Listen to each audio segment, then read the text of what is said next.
Since shooting the 12-volt power video, I've added one more 12-volt load, which is this Yaesu FT2DR ham radio.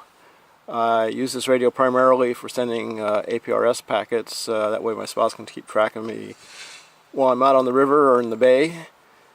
The FT2 is set up without its lithium battery pack. I've swapped that out to use the AA battery pack. That way when it's on external power, it doesn't try to recharge the lithium battery, which it can overcharge it if you leave it in that mode. Since I have it powered up hours on end.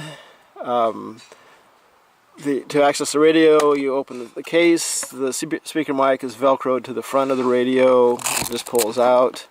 The radio itself is held in with two straps of double-sided Velcro, both here and up on the antenna.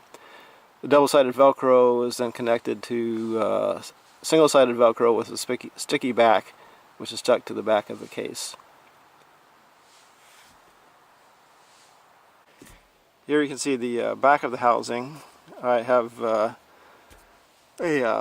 watertight power connection here, and then over here I have a end connector for the antenna. And since that end connectors have a built-in gasket, it should be pretty watertight.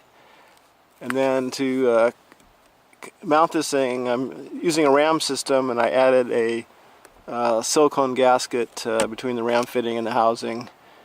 And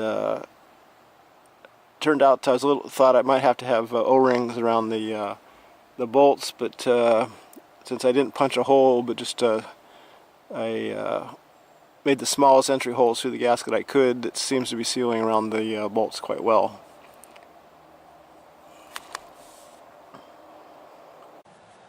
Coming off the back of the Pelican box's end connector, I have RG58 routed under the gunnel of the boat back to my antenna mount, which is an NMO connector mounted to this aluminum plate with a plastic standoff, so there's enough room for the NMO above this track.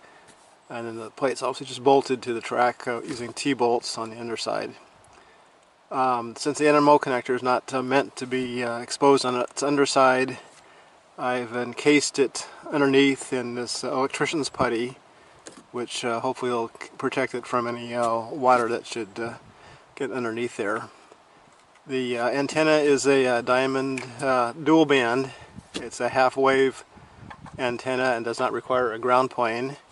One reason I chose this antenna is you can see it folds down for storage, and then when it's in use it just pops back up in.